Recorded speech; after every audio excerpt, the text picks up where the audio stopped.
Hai sahabat ayah bunda, bagaimana kabar Anda hari ini? Jumpa lagi dengan saya Dr. Deta. Kelahiran prematur merupakan salah satu masalah persalinan. Kelahiran bisa dikategorikan prematur jika terjadi sebelum minggu ke-37. Normalnya kelahiran terjadi pada minggu ke-39 atau 40. Lalu mengapa ya hal ini dapat terjadi? Apa saja resiko kesehatan yang akan terjadi pada bayi yang baru dilahirkan? Sebelum membahas lebih lanjut, silakan subscribe dan aktifkan lonceng notifikasi agar tidak ketinggalan informasi kesehatan teraktual dari ayah bunda.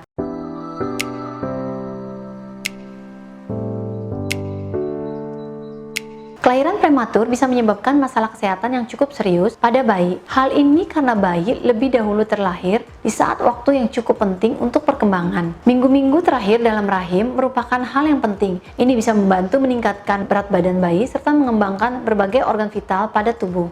Untuk memantau kesehatan dan seluruh organ vitalnya, bayi yang lahir secara prematur biasanya tinggal di rumah sakit lebih lama. Perawatan bayi lahir prematur biasanya dilakukan untuk melihat apakah ada masalah pada organ vital dan untuk mengontrol suhu tubuh mereka agar tidak turun. Kira-kira apa ya yang menyebabkan terjadinya kelahiran secara prematur? Hingga saat ini belum dapat diketahui secara pasti apa yang menjadi penyebab kelahiran prematur. Namun ada beberapa faktor yang bisa meningkatkan faktor resiko. Di antaranya seperti wanita yang memiliki penyakit diabetes, ginjal, jantung, tekanan darah tinggi, atau gizi buruk sebelum dan selama kehamilan, rahim tidak normal, riwayat kelahiran prematur sebelumnya, merokok, konsumsi alkohol, wanita yang hamil usia muda di bawah 17 tahun, dan wanita di usia lebih dari 35 tahun. Semakin dini bayi dilahirkan, maka akan semakin tinggi resiko masalah kesehatannya. Misalnya terjadi pendarahan pada otak bayi, gula darah rendah, gangguan pernapasan, sepsis, infeksi dan radang paru-paru, serta beberapa masalah lainnya. Selanjutnya ada beberapa masalah jangka panjang yang mungkin bisa terjadi, seperti adanya masalah pendengaran, kehilangan penglihatan, keterlambatan pertumbuhan dan perkembangan. Untuk itu, orang tua perlu memantau pertumbuhan dan perkembangan anak dengan baik agar masalah atau komplikasi dapat segera diatasi. Ada beberapa tips untuk mencegah prematur. Di antaranya, pertama, melakukan perawatan prenatal atau pemeriksaan kehamilan secara teratur. Pemeriksaan dan perawatan masa kehamilan bertujuan untuk memantau kesehatan ibu dan bayi. Yang kedua, konsumsi makanan dan minuman yang sehat pada masa kehamilan. Beberapa makanan yang baik seperti biji-bijian utuh,